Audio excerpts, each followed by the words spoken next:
Hey, I'm Scott Decker, 3M Authorized Trainer. Today, we'll be wrapping the fender of this Toyota Camry in 3M Gloss Envy Green, provided by TrueLine Automotive.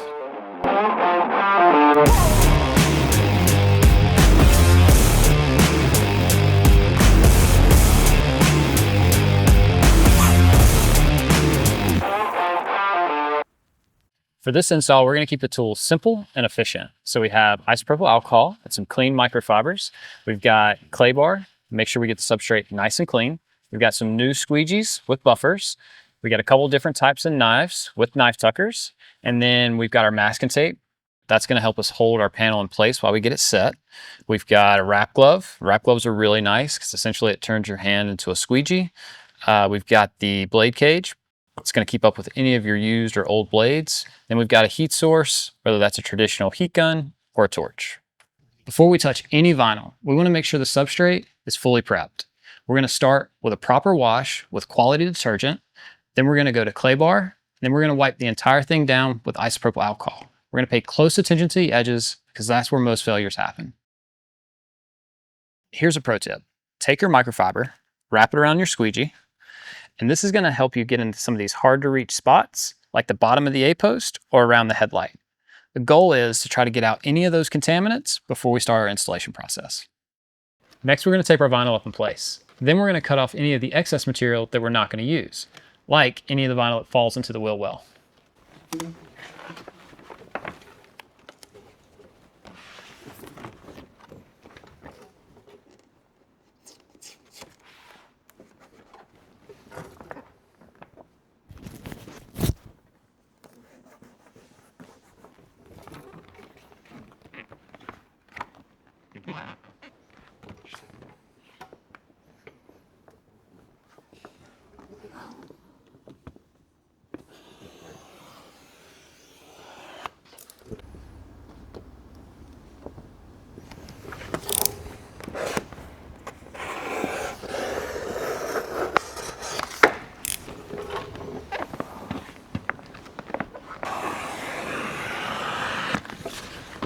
Next, we're going to remove the liner. So we're going to start at the top corner closest to the mirror. We're going to pull back about 6 to 8 inches. Make sure that we keep our liner nice and straight. Pulling the liner can be a little bit tricky because what will happen is it can wrinkle or crease. So you just want to be as smooth as possible.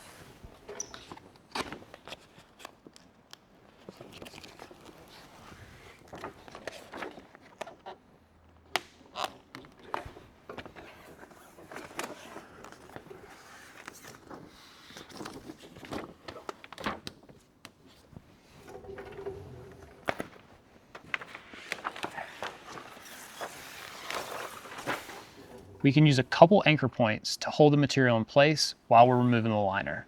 So tack at the top, we can also tack at the bottom, just so it holds it in place. So as we're pulling the liner, the material doesn't move. Don't worry about how the vinyl looks when you initially get your liner off. We're gonna go back now and take and spread out the material. So any of these areas where you see the extra material, or fingers as we call them, we want to take and spread that material out. So if they run left to right, we can take and pull the material up. If they run up and down, we can take and pull the material left to right. As we're working around some of the complex curves, don't worry about some of those extra fingers. We'll shrink those out after we get this properly formed out.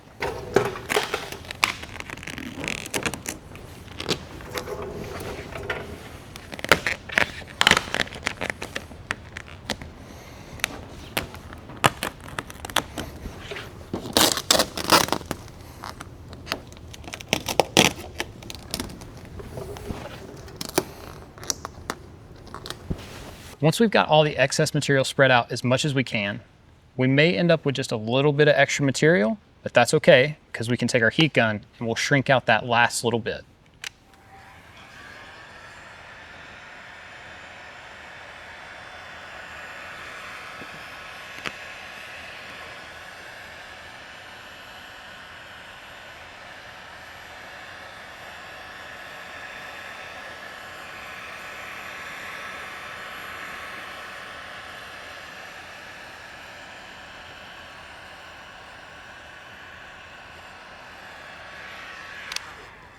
Just make sure your material is still floating. That means is we don't want the adhesive to tack up on the substrate. So if you need to lift it, just give it a little fan. That helps it a lot during the shrinking process. Once your panel is properly formed out, you'll be able to identify your body lines. You want to start with your body lines and then hit your deep recesses and then squeegee out the flats.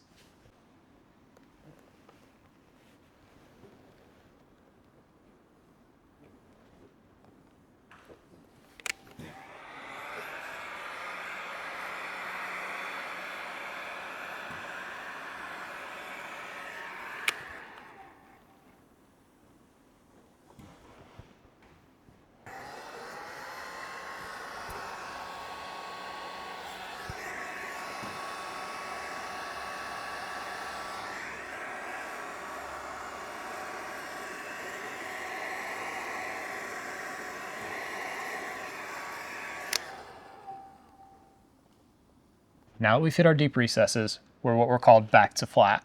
So we can take our squeegee and start our squeegeeing process. We're going to start in the middle with overlapping strokes, making sure we're always working towards the edges, leaving somewhere for our air to go.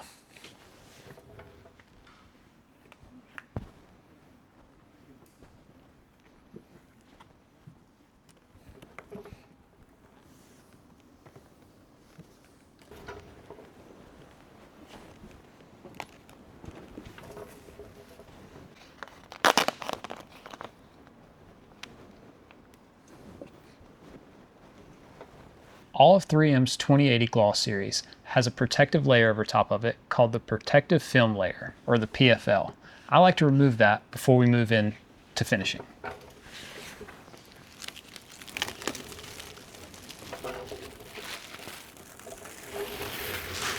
As we move into finishing, you have to decide what kind of cut you want to make. Because this is a black car, we're going to do a nice 45-degree cut to leave just enough material to cover the edge. If this was a lighter color car, you could consider cutting on the adjacent side panel to leave a little bit more material to get a little bit better coverage.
Now we'll go into post heating. We're going to break up post heating into two separate parts. Flash heating, which is really focused on the flat surfaces just to get out any of the imperfections or to find any missed strokes or light strokes may cause bubbles.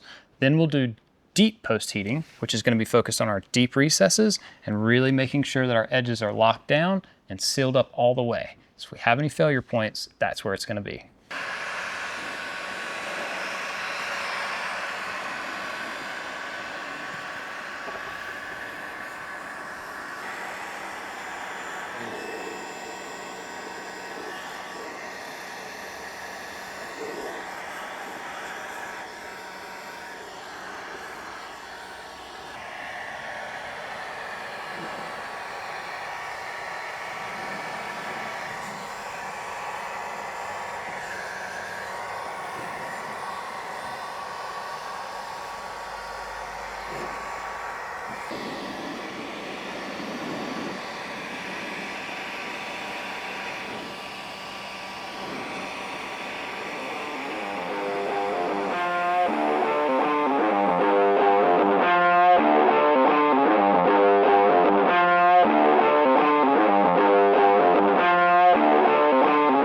This wraps up our fender installation tutorial. If you have any questions, go back, rewatch the video a couple times, remember to have fun, and as always, wrap on.